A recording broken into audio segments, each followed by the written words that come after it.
PharmaPhobic is powered by Achieve the Lifestyle, a company dedicated to helping you empower your health, redefine your lifestyle, and all for the health of it.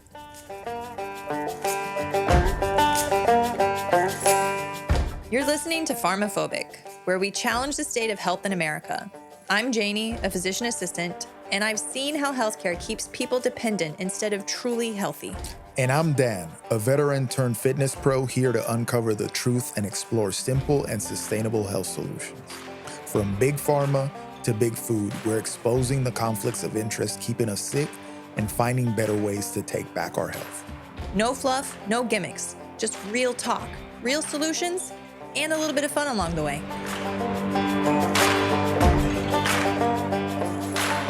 Hey guys, welcome to another episode of PharmaPhobic, where we help you achieve the strongest, healthiest, and most capable version of yourself. Boom, drop that tagline.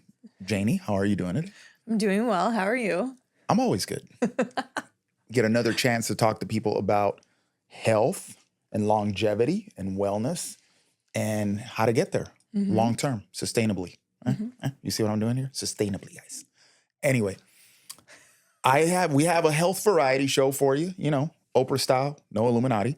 But I'm going to start off the cuff because we were talking about something on the way here, and I kind of think that we should have that conversation on the air. You were talking about social media usage, and you have like your plan that you're going to implement on social media usage and why you think you should be doing that. Go ahead and share with our audience. Yeah, so I don't know if it was like a year ago, I think. I did no social media Sundays, so I wouldn't be on social media on Sundays. And I thought it was great. I noticed that my overall social media use decreased as a result of that. And I've just found that recently, it's doing a self-evaluation. It's not always the most feel-good thing to do, but I've noticed that I think I've been using social media as a distraction or even a dopamine hit a lot recently. I would say I'm still working in concierge medicine, so conventional medicine, and it doesn't really like fuel my soul. And so I think I've been seeking social media a little bit for just, like I said, distraction, the dopamine hits, and you don't feel good after it. You don't.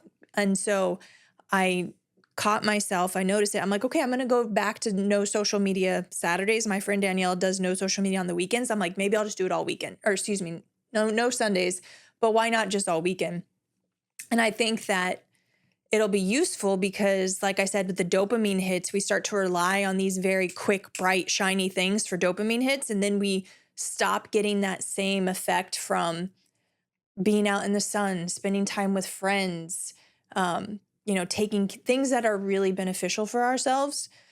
And so I want to get back to relying on, hey, let's go for a walk, spend time with you, do something construction that'll help fulfill me rather than just losing 20 minutes scrolling through Instagram. Yeah, so. And it's very easy to do because there's a lot out there, like negative stuff that keeps you like, oh, did you see this? Did you see that? And then I saw a post yesterday. We were talking about it, how some people who, with the passage of the beautiful, whatever, I start to think of Florence and the Machine song, how big, how blue, how beautiful. Anyway, but people were saying, like, posting a picture of George Washington saying, like, he didn't listen to me, and then picture of Jesus next to him saying, same bro, or whatever. And people posting this are people who aren't religious, who have actually given me grief for being religious. And I was just the fury that it caused in me. And I'm like, from a picture. And I'm like, I don't need this in my life. And so, so you're right. Like, the things like that can just spark a whole thing of emotions. And then what is that doing to our health? Because then I get angry, and then probably my cortisol shoots up, and then, all these things. And so just stepping away from that. So I think there's value in that. I remember I used to, OCD here. I used to, years ago, I kept the amount of followings very, very, very small. And I would only follow like other coaches that posted informational stuff that I could learn from. But then whenever I would get on social media, I would have to scroll and watch everything until I got to the point where it says you're all caught up. Can't Now, do that anymore now. exactly. Yeah. And most people have never seen that Instagram will do that because they follow so much crap. Or they have so much crap. Oh, well, now it'll throw suggested posts at you. Well, yeah. So before it used to not do that. But a lot of people follow, like you look at their profiles and they're like, you know, they're following 3,000 pages or something crazy like that, which is wild, man. So, but anyway, hey, do you, boo-boo. But, you know, most people don't know that when you get to the point where you've seen all the posts, it says you're all caught up. So I would scroll till I saw that. And that was like my little OCD satisfaction thing. Like, oh, I'm all caught up. Okay, I can put the phone away. But then I started noticing the amount of time that I was spending. Keep in mind that I was only following like less than 100 people at the time. It was all informational. It all pertained to my job. It was all about training. And it was a time suck, really. And it, you know, even though I was consuming educational stuff, I think it was really, when you laid it all out, it was more detrimental than it was beneficial. Right. You know, and I don't want to say that there was no benefit, but it just was one of those things where it just didn't, you know, I'm bombing myself with blue light. I'm kind of wasting minutes of the day where I could be doing on something else, or I could be engaged in a skill or something and actually building myself up. And it's one of those things where like, yeah, it gave me something, but it also took away. Yeah. And that's where you got to start laying it out. Like, what's it giving you? What's it taking it away? I've also noticed that when I'll get into and I'm in it now, which is why I want to back away from it. But if there's a, some informative post or whatever, that's like, say 5 minutes long, I'm like impatient. Right. And I'm like, that's ridiculous because, and us being on social media, we know like, okay, keep them quick and fast because that's what people want. But it's like, what is that doing to our brain where now we want to be fed information so quickly and we don't have the patience to sit through something a little bit more long form. And get into nuance and all that, which is why we're on the podcast, because we can't discuss, Janie and I do not have that ability or that interest for that matter to discuss the complexities and the depth of the topics of health. So as I'm talking, I'm like, oh, wait, but people could take it this way. So now I need to make sure. We don't have the patience or the wherewithal or the desire to discuss things in shallow 10-second freaking things. We want to deep dive and nuance it, which is why we're on a freaking podcast. Yeah. So it's just an observation I made. And like I said, it just, I am a little bit ashamed to admit it that I've kind of fallen into this, but I recognize it. And so I'm going to peel back from it. And it's also, I just wanted to share it because we're not immune to these things. We're, real life working through these things as well. And so I just think that allows us to better help people. I think a key takeaway there is self-awareness, where we're constantly evaluating ourselves and where we're at with things. And I feel like people run away from that, from getting uncomfortable, examining themselves and creating that self-awareness of where they can fall short, where they can be better, what they do well even. They don't want to give themselves credit for what they do well, but they'll do that before they evaluate where they're falling short and where they may be working against themselves. And I was even doing this where I was like, oh, I'll just self-monitor myself. But it's designed to not let you do that. Nah, fam. So you just I'm like, screw it. And last night I was saying we didn't, do anything big last night, or we didn't drink, we didn't do anything. But I still, at the end of the day, I felt like a little anxiety. I felt a little wired. And I was like, why? And I was like, probably because I spent too much time just getting quick dopamine hits all day. Yeah. And we were a little less active yesterday than usually because we didn't have to go to work. So I think that as well. Yeah. So. Yesterday was America Day. Independence Day. Whenever you hear this, yesterday was the 4th of July. Yeah. Which is great. We had a slow morning. Yep. We got to work out together, which is amazing. Yep.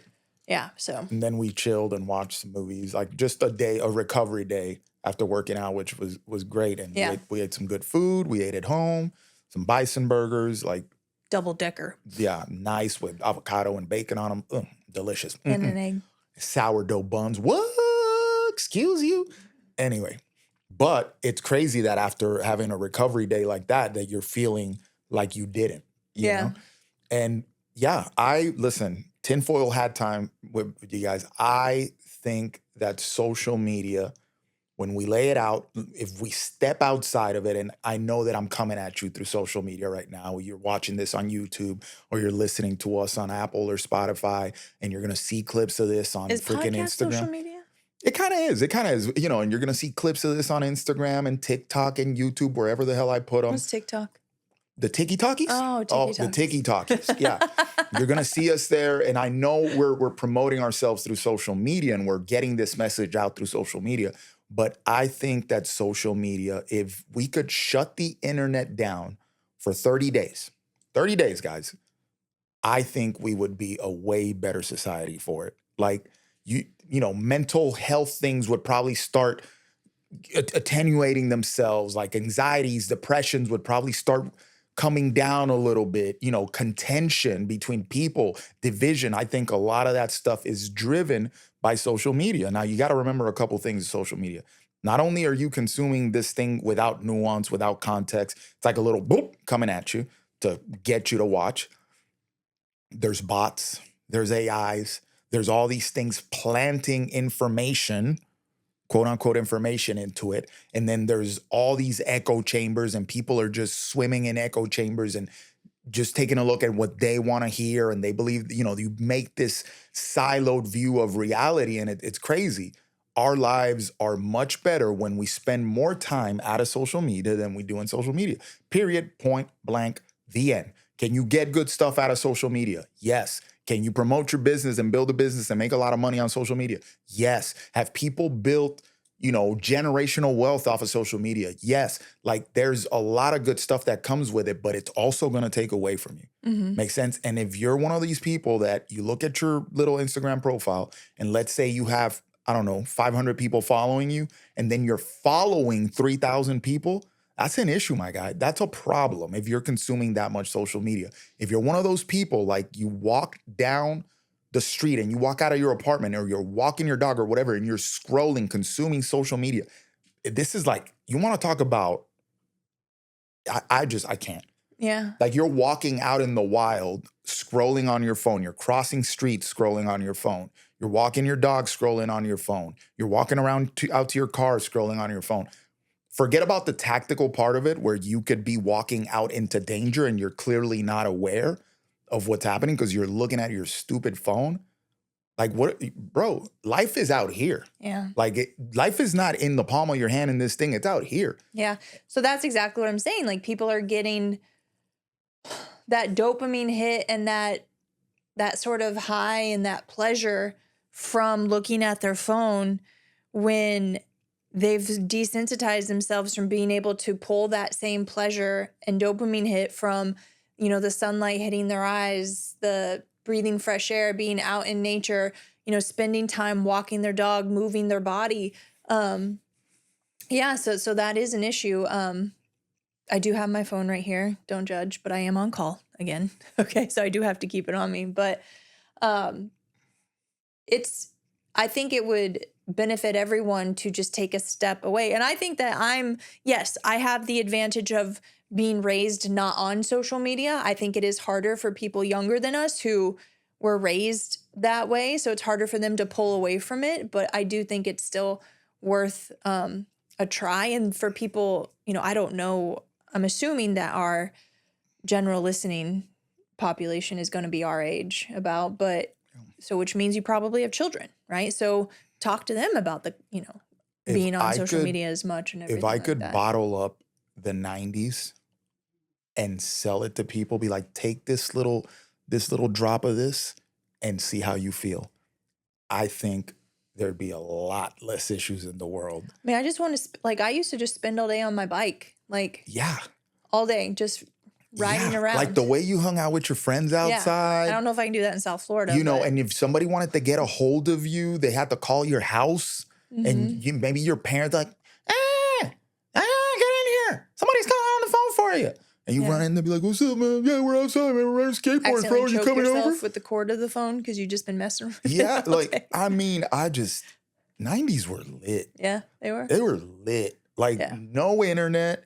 It was dial-up. I remember when dial-up started and it would take 20 minutes just to get on. And then you were going to Google Google whatever it was before, ask whatever it was before. Then you Google. finally get connected and somebody picks up the phone Yeah, and you're then like, the internet freezes. But you were just, it was all outside. It was all face to face. It was all talking, and man, a lot of the issues that you see now were just lesser. They were lessened because of the amount of human interaction that you needed to have day to day. And I would argue that over-reliance on social media to communicate or share things with your friends takes away from your social skills when you do get in person. Oof, you know what? That's something, and we're gonna get into this here in a little bit. Working with kids, teenagers, that's what the social skills are. They're down. The interactions, the way they talk to other people, the way, having conversations, looking at other people in the eye is tough. It's tough, and you're starting to see it in like 20-year-olds and things like that. That's wild. This kind of the other day I was walking out of the house and I was closing the door behind me, and this young lady comes around the way in the condo, she's in the hallway, she's on her phone, scrolling away, just walking around. She didn't bat an eye, just walked right past me, scrolling. I was like, no, forget about the pleasantries. I don't expect you to say good morning to me. I mean, I would say good morning to you, but whatever you do. But I was just prompted a thing. I'm like, man, she's just going through life like on her phone, just kept going on her phone, the whole thing, tiki-talkies, whatever the hell it is. I was like, how do you know I wasn't like a threat to you? Yeah. How do you know? Like, I just don't understand. What if you gave her like a little pump like that just to see if she reacted? I don't think she would have. She was immersed. And you see this, you go to Target and you see people walking into Target with their phone in their hand, and it's crazy to me. Like, it's wild how disconnected we've become. And fam, that's just unhealthy. And then let alone forget about what you're consuming in there. If you're like, it's all negativity and it's all like gloom and doom, you're not going to feel great. No. And I like the disconnect, because I think that has a lot to what we're going to talk about. So just put a pin in that term because I think it'll come up later. Yeah. Depending on what we get to. Here's one I exercise. I'll challenge people and then we'll move on here. Screen time. You can go on your settings thing in your phone and look at screen time. My business mentor had me doing this. We had to report on screen time every Sunday. We would do our plan for the week, and we would shout out Steve Krebs if he's listening. And we would report our daily average and our weekly average screen time. And that's sobering when and then it became a thing like, ooh, let me see if I could drop it. And that's good. Let me see if I could lower it even more. When you see it go down by 10%, we go on vacation, it goes down by 30% or something like that. I'm like, yes, and you feel so much better. But then when you see it go up, you feel like an absolute freaking turd of a person because you're like, man, I spend more time. And then you're evaluating your week. I'm like, ooh, I really wasted a lot of time. Yeah. But here's the thing. When you look at your average weekly time, you start realizing, you hit 40 hours. Like mine was usually in the low 30s. That's still a lot. That's a full-time job. Yeah. That's a full-time job that I just put into bullshitting on social media. Yeah. Excuse my French. I was trying not to curse here, but. Yeah. One thing I will say is with our screen time, because when we work out, we keep it open, right? So that contributes to it. So that's probably an hour right there. And yeah, but it breaks it down. It's funny because it breaks it down by app. Know. So, and yes, my Train Heroic app would be up there and, text messages, but the social media is far and above. It's obviously the freaking driver of that, Yeah. And so, we have to be on social media to promote. Well, we post. We make posts on social media. But that's why I'm saying, like, we don't generally post on the weekends. Yeah, we don't. We've talked DM'd about doing it just to, like, do more, like, drive more content, but I don't think that the reward would be worth as much. Doing that wouldn't be as rewarding as taking a couple days away from it. Yeah. Anyway, guys, just look at your screen time. I challenge you to go on there and look at your screen time and kind of look at it week to week and see how much time you're spending on there. It's crazy, man. Yeah. 40 hours on social media. And this is me with that awareness of it and looking at it every week like, oh, shit, I spent 33 hours on social media. How much could that be spent, reading a book, getting outside and going for a walk, maybe going to the gym if you're not. Yep, having a nice conversation with a friend. Yeah. Like, something that actually builds you up and doesn't take away from you. Yeah. You know, even if you're on social media, quote unquote, building your business, you're still paying the piper a little bit. It's Yeah. taken away from you. Yeah. You know what I mean? You're bombing yourself with blue light, whatever it may be. So something to consider. That's a challenge. Look at your screen time and evaluate if that time was really worth it and if it did anything for you. Evaluate if you get on social media or you spend a lot of time on your phone, and when you finally do put it down, if you feel great, you're like, man, that was such a productive day. You know, something to think about. Some people do work on, so, you know, like that you have to be on it. That's something different. But I'm just talking here about how you spend your free time. Okay, moving on. That was impromptu conversation there. Let's get into these health news. Okay, today we are going to talk about an article that came out from the American College of Cardiology. And it's basically talking about the use of GLPs, and they're putting their recommendations on the use of GLPs. Mm-hmm. Now, listen, they're all the rage. Everybody's talking about GLPs. Everybody, la-di-da-di, everywhere you go is talking about GLPs everywhere. This thing's a dead horse and we keep beating it. It's insane. So guess what? You're going to get one more group of people talking about GLPs right now. Yeah. But I think where we really decided to jump into this is because they made an explicit recommendation to hit the GLPs before lifestyle. Don't worry about lifestyle. Basically, don't waste time with lifestyle interventions. Go straight for the GLPs. Now, we're going to add context and nuance to this because, you know, Janie, you prescribe, so you've put people on them, you've used them. I have a very different opinion. Look at my shirt, what it says. I just am not You make interested. it sound like I'm pro and you're con. And No. you're against. I'm saying you have way more nuance and way more insight into this because you prescribe. Yeah. I don't.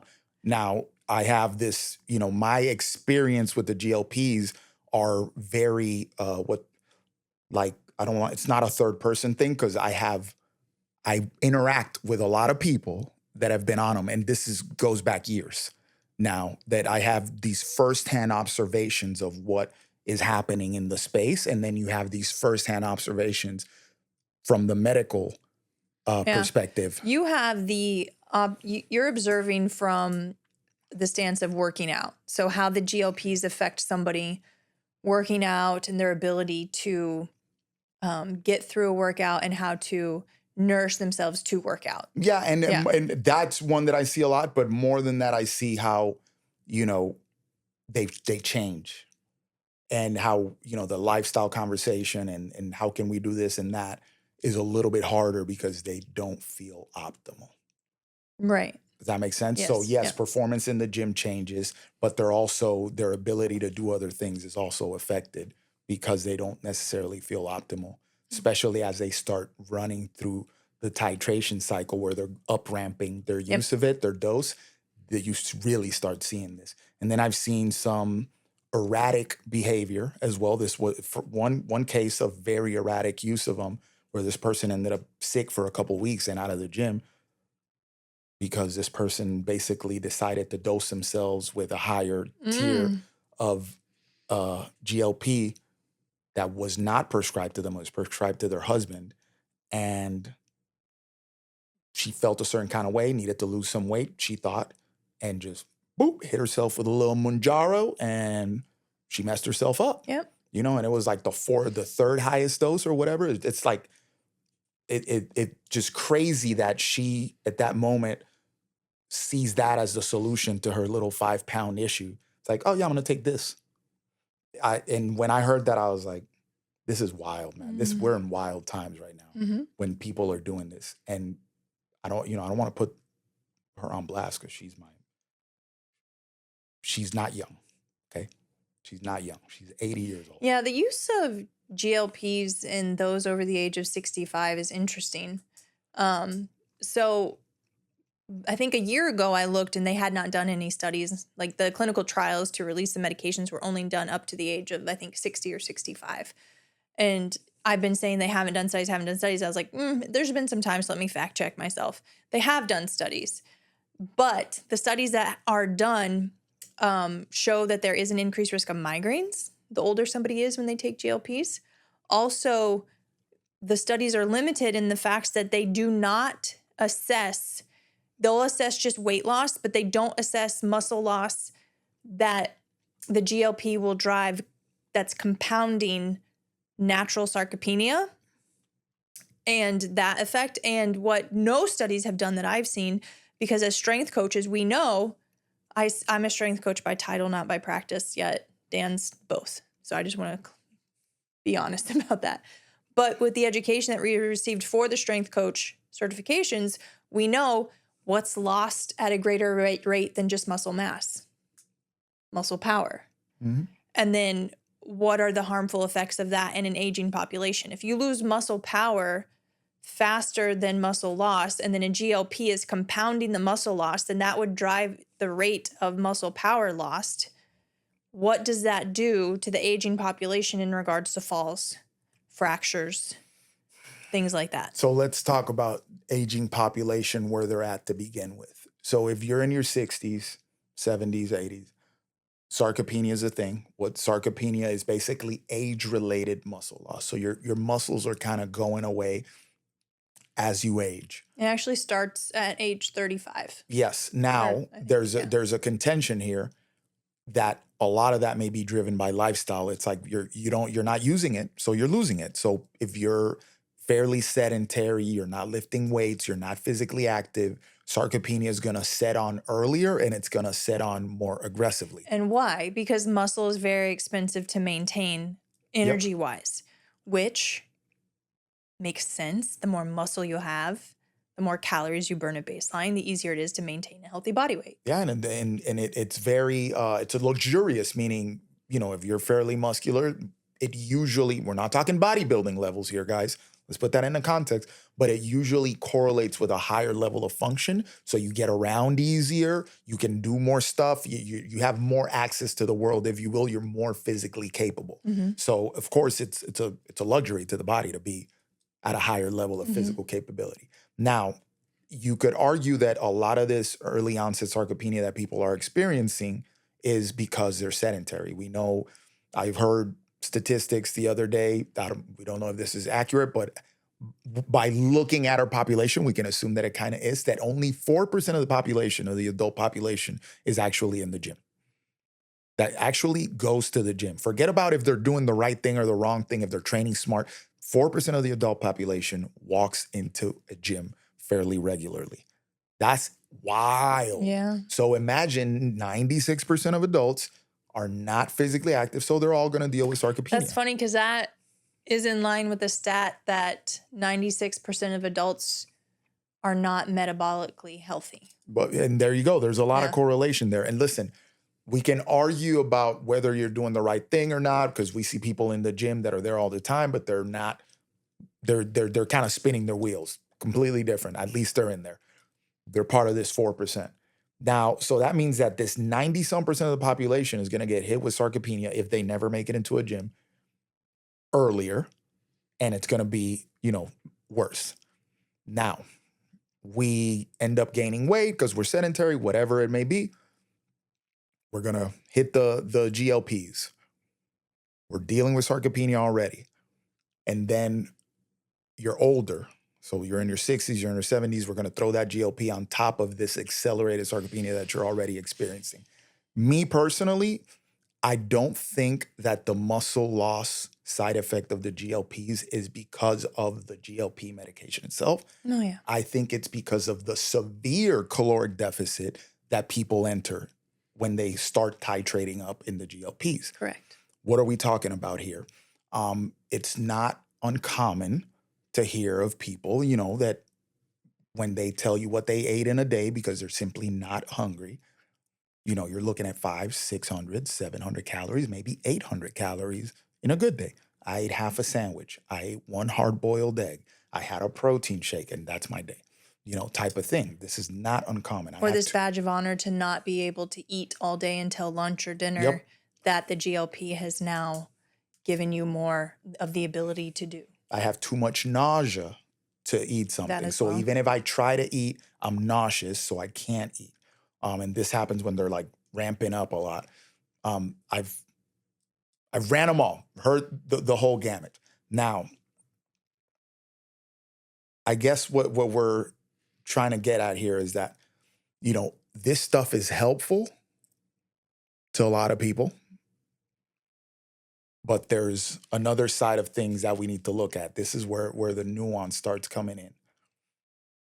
Is it helpful to have an 80-year-old, using the example that I was throwing earlier, on a GLP when this person is not morbidly obese? Because if they were morbidly obese, they wouldn't be 80. Let's keep it real. We don't know any 400-pound 80-year-olds, guys. So, and the person that I'm talking about is tiny. 5 feet, 120 pounds, pushing it. You know what I mean? What are we doing when we put this person on a GLP? Harm. I just don't see any other answer to that. Yeah. I don't see any other answer to that. Now, going back to the cardiology, the American College of Cardiology, where they are saying, hey, throw this at them before you even talk about lifestyle, pretty much. Now, they didn't say don't talk about lifestyle, because they can't do that. They got to say, no, you got to talk about lifestyle. But they're basically saying don't make them wait, because the standing operating procedure has been, and then we'll get into here because we're going to talk about Ozempic in Europe, how they use it. The standing operating procedure, and you tell me if I'm correct here or not, is to have a lifestyle intervention first and then be like, when that fails, then we go to the GLP. But obviously the standard, the requirements for meeting the lifestyle intervention failure are low, So I read that article. It's not correct. It's not that you fail. It's not you fail. It's proving that you've adhered to a exercise program and nutrition protocol for 6 months. It's twofold. It's to show that some insurances are requiring you to show that you've been consistent and have remained consistent, and then that it's not enough. Okay, it's not you do it and it fails, because then I dislike that term in that article, because typically to get a medication covered, like for let me think of one. Antidepressants so Prozac is old, Trintellix is new. In order to get Trintellix covered, you have to fail Prozac, meaning you take it and it does not work, so you stop it. Okay? This is different. The way they depict it in the article means that they fail lifestyle, so then they stop it and take the medication. That's not true. Insurance companies are trying to be better. In Europe, like you're going to talk to, they are better. But they're trying to get people to obtain habitual lifestyle practices that will lead to health. And then if that is not enough, then it's appropriate to add on a GLP. Okay? So that article really upsets me, because cardiologists are notorious for giving really poor lifestyle recommendations. I have seen in many cardiology notes, encourage the patient to run more, stop eating red meat, and decrease saturated fats. That's their diet and lifestyle recommendations, which let me know how that works out for anyone. Now, to run more in your 30-pound, okay, go run. Yeah. Somebody who's overweight, telling them just to start running is harmful to their joints. They're likely going to be in pain, or they just can't adhere to it. And so then that's going to last for maybe a week or two, and then they're going to stop. Let's parentheses here for a second. Here, advice for people that, their first thing of I need to get in shape is they think they need to go running. That's fairly common. Yeah. No, you don't. I would say walk first. No, you got to walk first. And if you listen, this is something, you don't have to run to get in shape. You don't have to run to improve your cardio. You don't have to run to improve your aerobic base. That's what echo bikes are for. That's what treadmills are for walking, step mills. There's all these other modalities that you can get into that do not involve you running. Okay. Especially if you're overweight by a certain, or you haven't run in ages. You definitely don't want to go couch to 5K, because all you're going to get is freaking injury. And yes, I'm taking tendinitis. Like, yes, I'm taking a shot at at the Couch to 5K app, because a lot of people go there. It's a terrible idea, especially if you're fairly overweight. What you end up seeing, oh, my knee, my back, oh, this and that. Listen, guys, when you're running, you're taking on a lot of force. And the slower you run, the more you take on. Makes sense? Because you're really like, boom, like pounding. Running is highly technical. Like there's a technique to running that you've lost because it should be a natural thing. Yeah, most of us don't run Most of us don't run right. I could just look out, see somebody jogging and experience people. I'm like, they're terrible runners. You need to look more at like those freaking Kenyan runners. You see how they run, or you see that technique and like, and they don't need hookahs. and they don't need freaking 2 inches of padding on their shoes. They could do it barefoot. That's what natural running looks like. So there's a technical thing here that we've lost, and you need to develop some capability before you can go out running. Now, at baseline, is being able to run a mile or sprint or whatever, which sprint is something different. I think there's a lot of value there. But anyway, is being able to run of value? Yes, you should be able to run. You should be able to run. But some people are a lot of people, not some people, are so deconditioned and so far removed from running that we have to set a base of physical preparation to prepare you to be able to run again. Right. So, and I'm just going to kind of beat up on cardiologists right now, but they do not give good exercise advice because what education and exercise have they received? Zero. Besides knowing the effects of what exercise does on the heart. Okay, cool. They run exercise treadmill stress tests. That's it. Okay. I remember reading a cardiology note about a gentleman who was a caregiver for his wife, so was under a lot of stress, and said, patient, due to his high, maybe he had some mobility issues. I can't recall. Oh, I have it in my notes because I knew I wanted to talk about this someday. But anyway, he, oh goodness gracious. Achieve the lifestyle. Here we go. This is the area that's missing. Oh, providers will tell a person to exercise or eat better, but not help them figure out how. Is this due to lack of time or lack of knowledge of the providers themselves in regards to exercise and nutrition? I would say, okay, recommendations for this patient specifically. Rate reduction in regular aerobic exercise as much as his schedule with his wife's disability will allow. He just told this patient his wife has a disability. He's a caregiver for his wife. I want you to exercise as much as your time and ability will allow. And then that's it.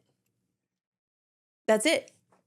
Whereas I would argue Dan is more educated and appropriate to provide that recommendation than a cardiologist.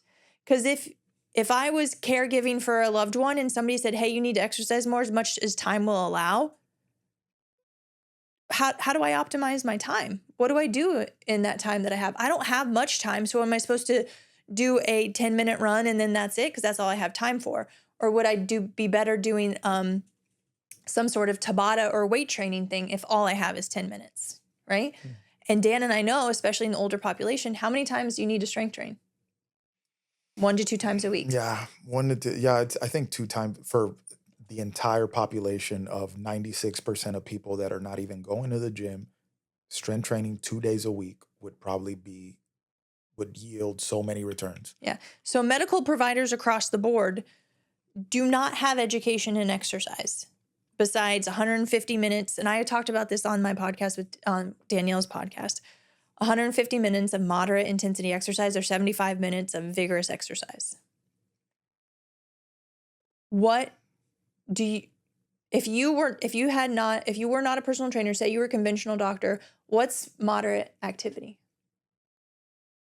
I couldn't even tell you what they would think is moderate activity. What's vigorous activity? I mean, some sort of hit circuit that you find on freaking Instagram. Right. And I was on Danielle's podcast saying, like, if you told me as a person who's been exercising and working out for 20 plus years, go at moderate intensity. I'm like, it takes me a minute. I'm like, what is that?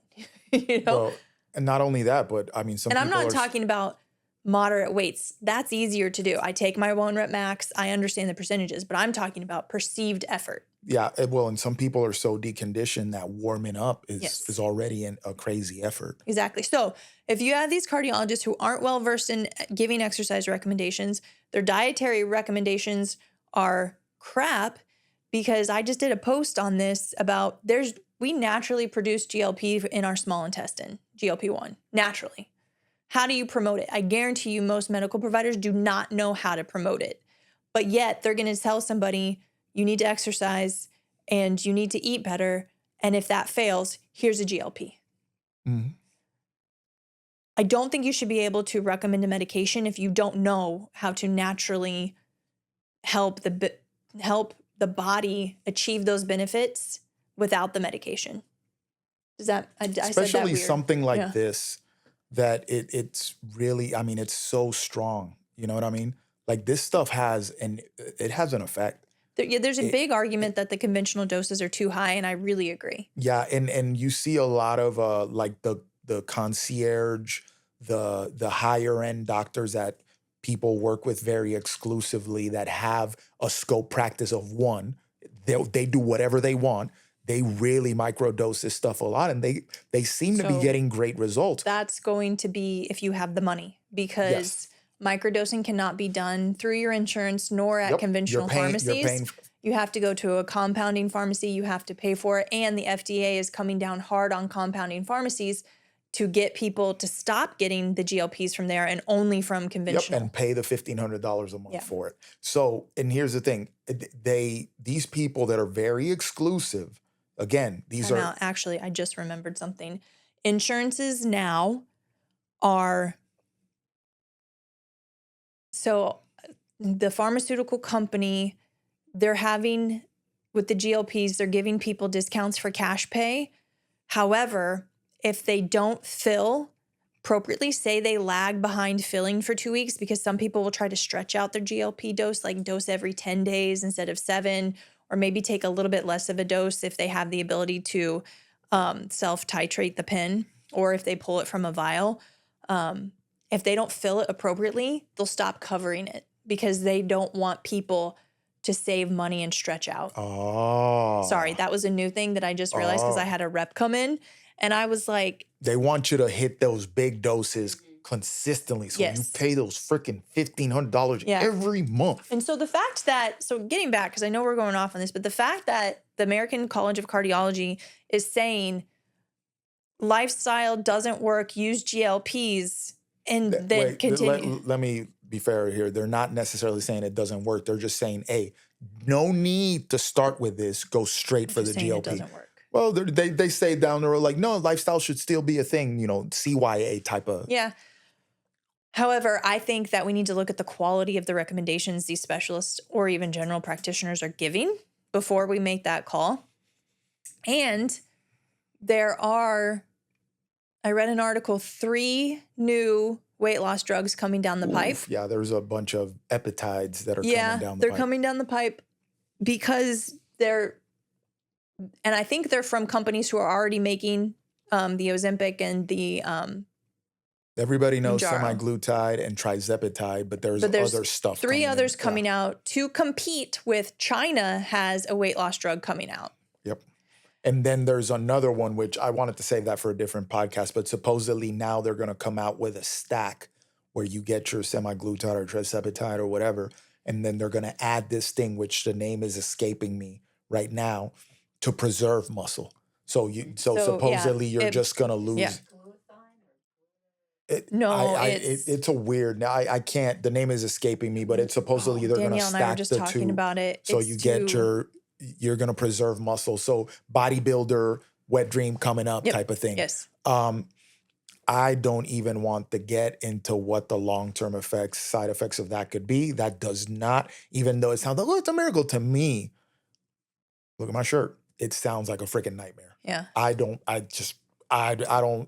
know what the hell we're doing at this point. So with these 3 drugs that are coming out, one of them, they did a study on it. And this is why you need to read the studies instead of just looking at the results of it and being like, oh, this drug worked superior to placebo. What's placebo? You need to look at that, because what this drug took is somebody on the medication. And so people were given Okay, let me think. It was a double blind. So some people were given the medication, some people were given like a sugar pill or something, right? Not medication. And then they both were doing lifestyle.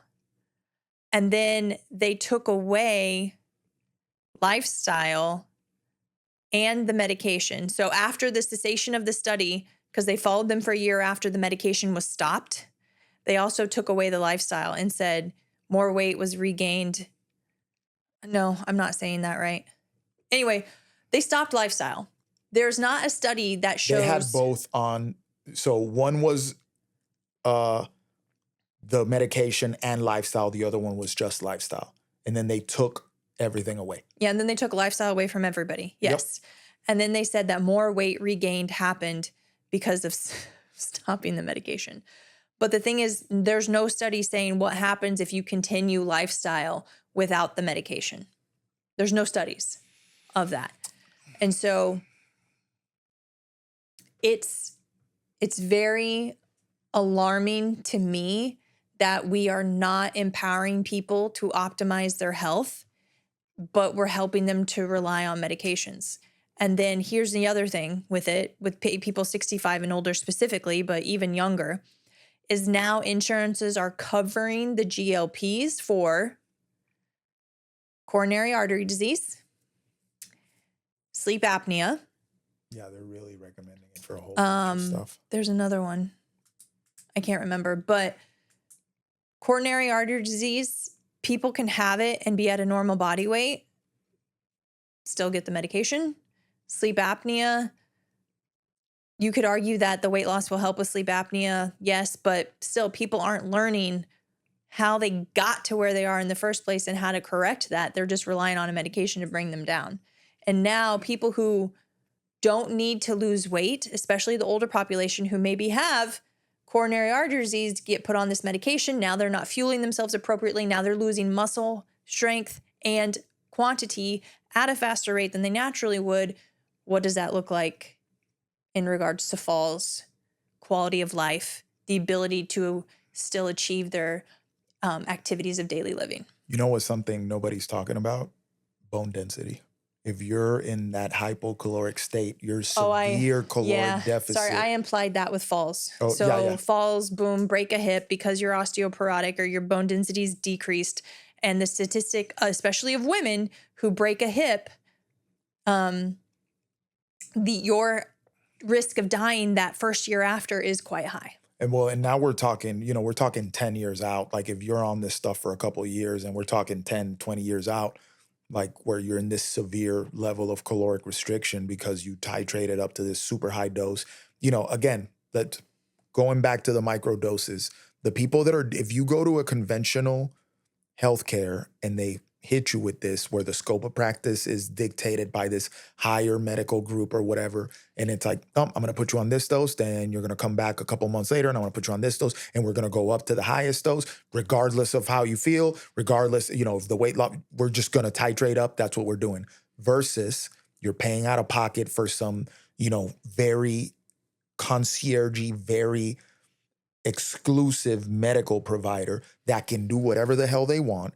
And they put you on this, hey, we're going to microdose here, but you have to do these lifestyle interventions. You got to go work with this trainer. You got to do this. That's a different thing. Yeah. And a lot of them are microdosing it and cycling. Yeah. They're microdosing, cycling on and off. And they have this long-term strategy where we're like, we're going to microdose. So what's a microdose? A microdose might be half of the lowest dose that a GP is going to put you on. Mm-hmm. So they're really, or they might dose you every 2 weeks instead of every week, like crazy stuff like that, where they can play around like that.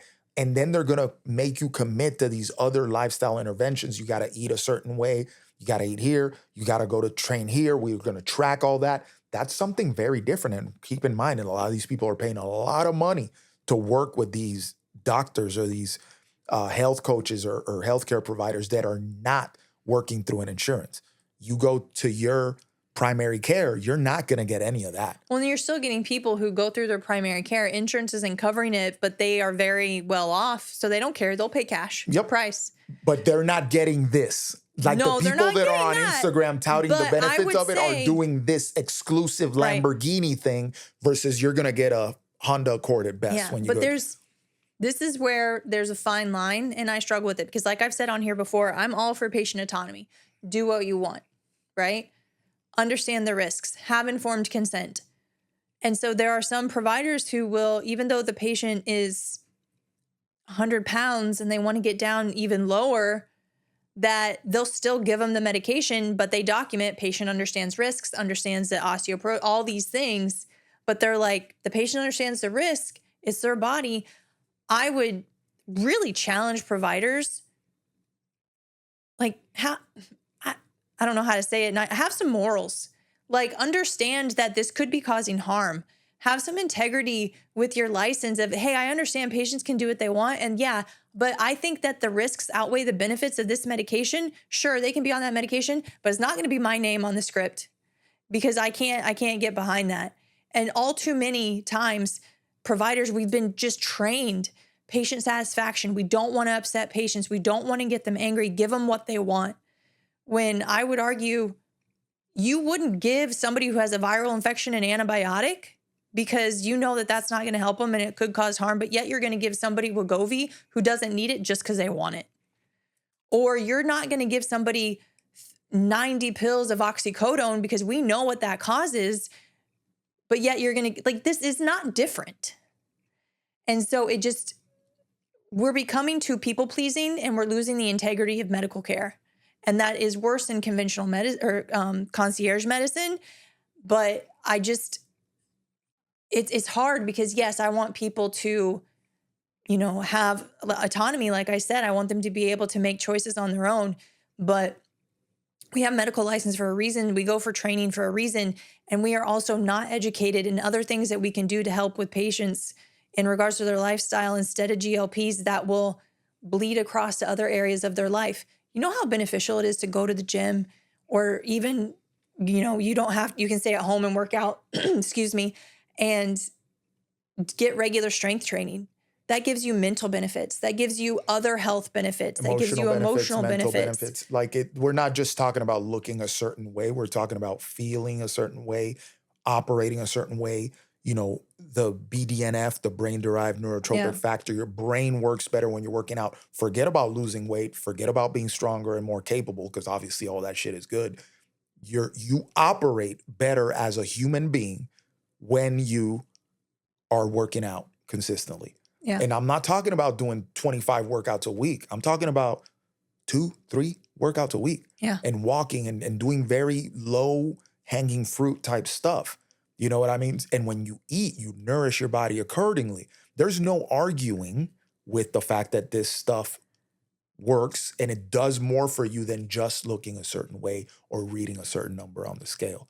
You know what I'm Yeah. saying? Whereas I would contend that the other option doesn't do that for you. It just reduces the number on the scale. And then going back to what you said at the beginning of the episode about disconnect, GLPs, especially at the higher doses, allow you to disconnect from your body.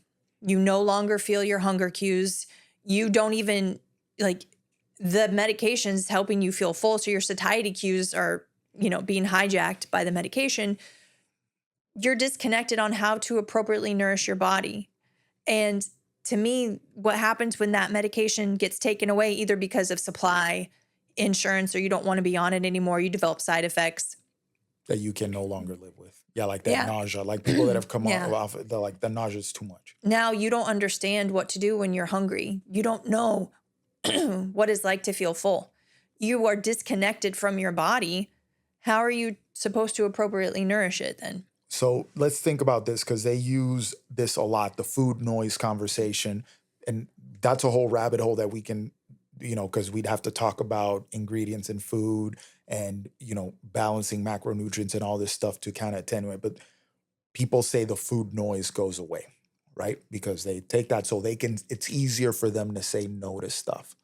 Now, you are able to do it because you are on this medication for now. Here's what I see. There's an elephant in the room, and it might be like a little baby elephant at some point. And the longer you're on this thing, you're able to say no through this medication, the bigger this thing grows. So let's say you're on this for a couple years.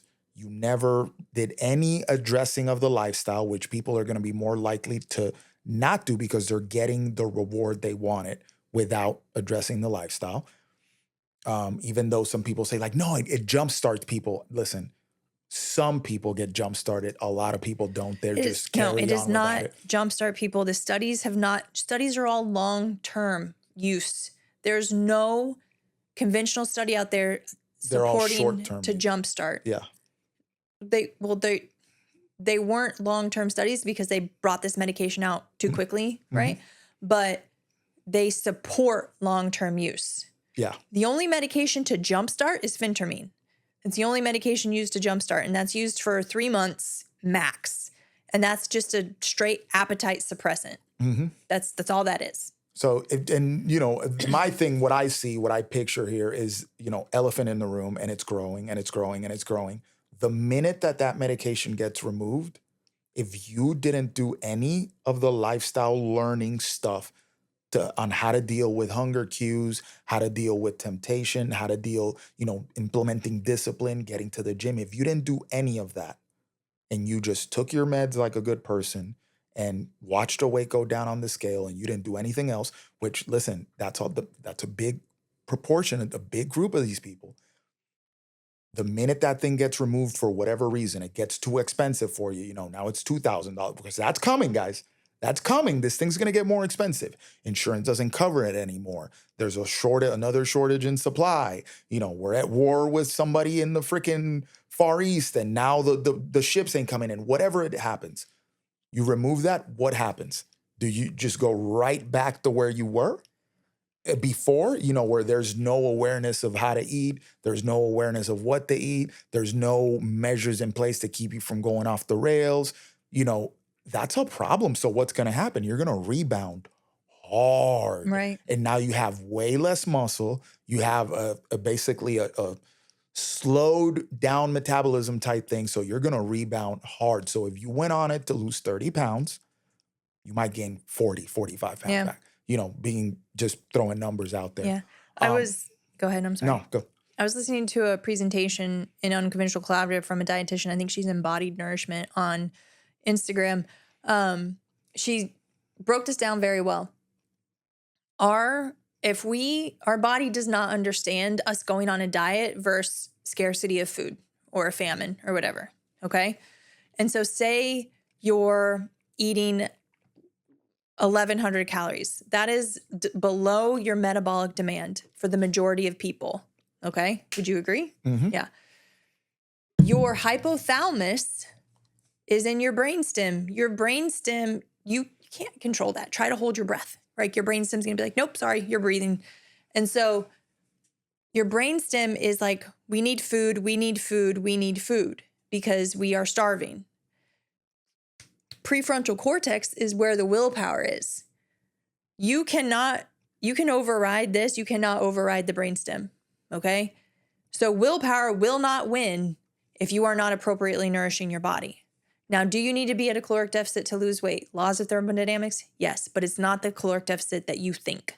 Okay. So you need to nourish your body most appropriately with protein and fiber. Okay. You need to give your body the energy it needs to feel safe, toggle it at a little bit of a deficit. That's where you'll see success. And also now you won't have that drive of, I need to eat. I like this almost possessed sensation of I must eat now. The example she gave is when you're not nourishing yourself appropriately, our nose is in the front of our body, close to our brain. It has glucose receptors in it. If you're not appropriately nourished and you walk by a bakery, you will bust down that door to get in there and get a pastry, okay? Because you are starving, body's seeking glucose, it wants energy. You're well nourished, you've eaten enough protein, you feel satiated, you walk by that bakery, that smells nice, and you can continue to walk on. Everyone here knows that feeling when you've been unable to say no to a treat, and when you feel satisfied, you're like, I'm good, okay? If you don't know that feeling, I would argue that you're not appropriately nourishing yourself at baseline. And the problem with this medication is it's driving you down, but you're still going to feel that need to get food, but you can't. So then the body's going to make adjustments accordingly. It's going to increase your blood sugar. It's going to increase your stress. It's going to decrease your hormones. All these things are going to happen in response to you not completely nourishing your body with or without the medication. So you don't win if you don't nourish your body. Yeah, I think looking at it, looking at what they're recommending, like if somebody walks in and you're 30 years old and you're 400 some pounds, and it's like your health is going to hell in a handbasket, like by the minute, and you put them on the GLPs. I mean, at that point, like I understand that. I get it. And some people have, some of these very exclusive doctors, their point they make is the side effects of being morbidly obese are way worse than any of the side effects of being on a GLP. And we can agree with that. I think that you're right. Being morbidly obese, it can kill you quicker than anything the GLP would do. So jump on the GLP, deal with those side effects down the road, kick the can down the road a little bit, start losing weight. You watch that blood work get, improve, right? Now, the problem becomes when you don't add the lifestyle stuff to it and you just do the GLP thing, which happens a lot. Now, if we lay out, 10 people that are on these medications or that are going to go on these medications or that are seeking these medications, how many of them are 400 pounds and need to lose 100 pounds today? Yeah. Or how many have true metabolic dysfunction that would benefit from the medication, or how many still have normal blood work, but they just need to, hey, let's up your protein. Let's decrease the amount of processed foods and let's get you on a strength training regimen. Yeah, we can agree, like, listen, you're 40, 50 pounds overweight. You need to change this circumstances now that you have time. So let's do this lifestyle stuff versus seeking out the GLP, because you're not gonna keel over tomorrow. We got time, but we need to intervene. Yeah. Versus, but I've had people who we're talking BMIs of 70, 60, who have debilitating arthritis. They can't move in their knee, but yet I wasn't going to say that nicely. Their obesity is keeping them from being able to undergo surgery without significant risk. Yep. Okay, great. Let's get you on a GLP. Let's get your weight down. Do whatever activity you can do. Let's optimize your diet because, hey, guess what? You need protein to heal effectively from the surgery anyway.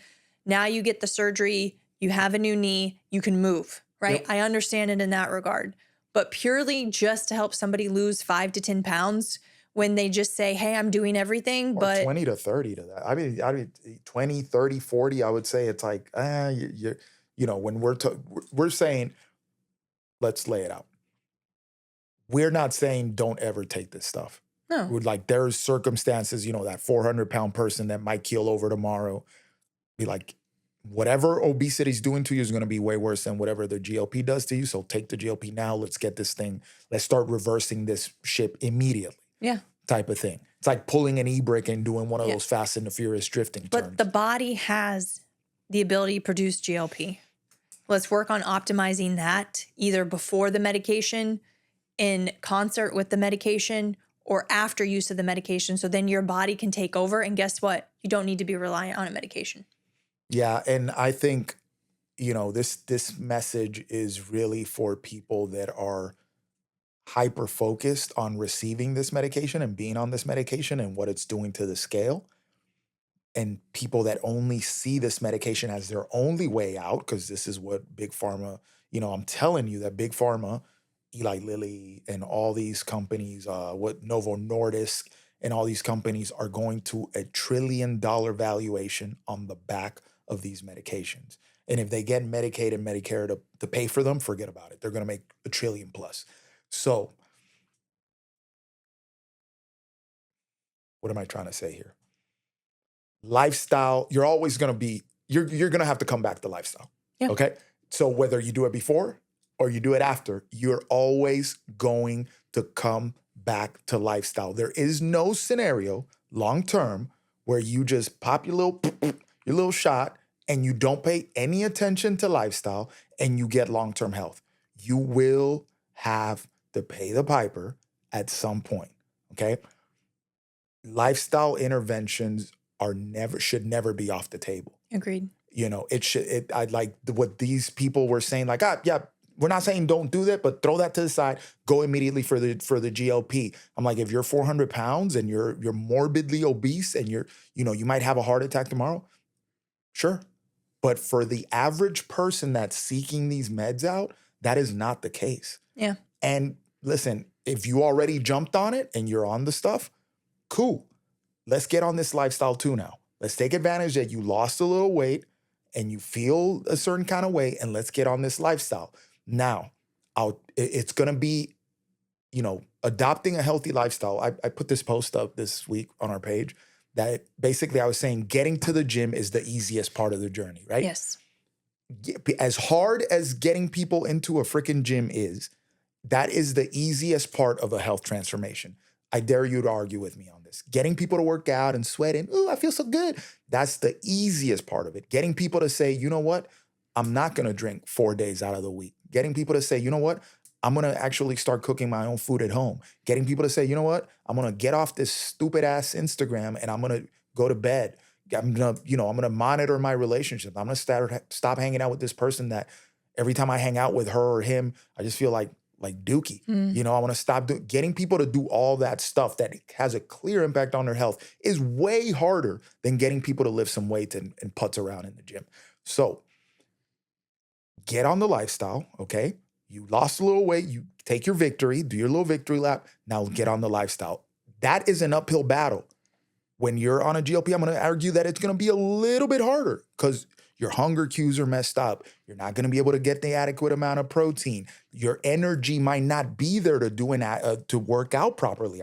I'm witnessing this firsthand every week where it's like, hey, some days we have good days, a lot of days the energy, so we got to really pull back, but we're still in the gym. So that's the win. We're still in the gym, and your energy might not be there to do some really good workouts. So, but you have to get on the lifestyle. Yeah. Do not be fooled by, oh, the number's going down. Yep. Long-term lifestyle wins. I always tell you, it's like that Thanos line from the Avengers. It always comes back to us. Where does that lead you? Back to me. Yeah. And that back to me, the Thanos is Lifestyle. protein, lifestyle, sleeping, lifting weights, like whether you start there and you change your life that way, or whether you eventually come to it, you're always going to have to deal with the lifestyle component. Yeah. Do not be fooled, guys. Yeah. And I think to wrap this up, I'll just end with, because it's very much what you said, how to naturally promote GLP in your body. Because I don't think enough people, including and specifically providers, know this. So as I said, GLP made in the small intestine, it loves regular movement. Walking after meals is a great way to inject movement throughout your day. Also helps with digestion and other things. GLP-1 loves whole natural foods, lean protein, fermented foods, good sources of fiber. Does not like heavily processed foods or beige foods, okay? GLP-1 loves stress management. If you're stressed and you're all anxious and everything, your gut's likely disrupted as well. Don't believe me? Well, if you take serotonin reuptake inhibitors, SSRIs, Prozac, Zoloft, serotonin receptors in your gut. So yes, very much influences your gut. So GLP-1 also loves rest, sleep, being able to be restored. And GLP-1s also love that you stay well hydrated.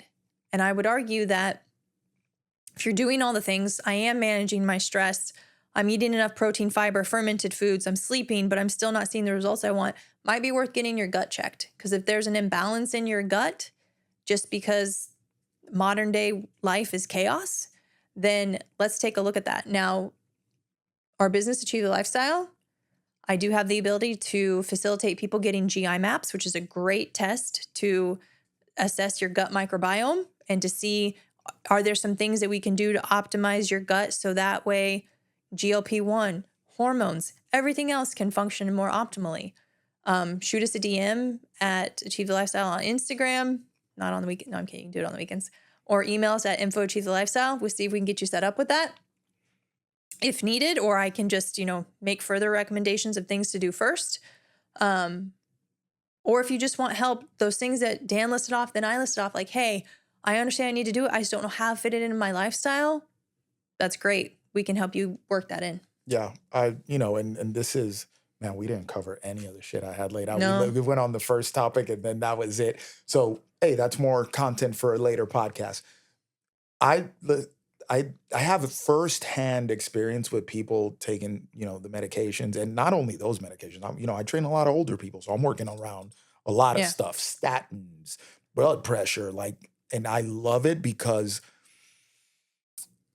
I feel like I have answers for more people than not. You know what I mean? So it makes me a better strength coach, a better trainer when it's like, oh, I know how to deal with that. I know how to deal with that. I know how to deal with that. But take your win. If you jumped on a GLP, take your win. You dropped weight. You wanted that. You got that instant gratification. And then get on this lifestyle ASAP. Meaning you took it, first month, I'm down a couple pounds, boom, I feel great because I have that win. Then let's go to work on lifestyle immediately. Don't rest on your laurels. Let's go to work on, because there is no, long term, the idea is for you, you're going to have to jump on that stuff and then you're going to have to come off at some point. Yeah. You can't live on that. Or what's your exit strategy if you are on it? You got to have an exit strategy. That's what it comes down to. You got to have an exit strategy. And I guess it's going to have a lifestyle in there somewhere. Yeah. Oh, no, no doubt. Thanos, the lifestyle, it's coming. You got to deal with it. Okay. So with that in mind, guys, like Janie said, if you have any questions, reach out to us and we'll see you on the next one. Yeah. Thank you. Thanks for listening to the PharmaPhobic podcast. If you found this conversation interesting, which I know you did, make sure to follow us on Apple, Spotify, or wherever you get your podcasts. And also make sure to check us out on Instagram at Achieve the Lifestyle. And if you're interested in pursuing a stronger, healthier, more capable version of yourself, check out our website at achievethelifestyle.com. The PharmaPhobic podcast is for informational and entertainment purposes only. The views expressed are those of the hosts and guests and do not constitute medical, legal, or professional advice. Always consult a qualified healthcare provider before making any medical or wellness decisions. While we discuss pharmaceutical, holistic, and alternative health topics, our content is not a substitute for professional medical guidance.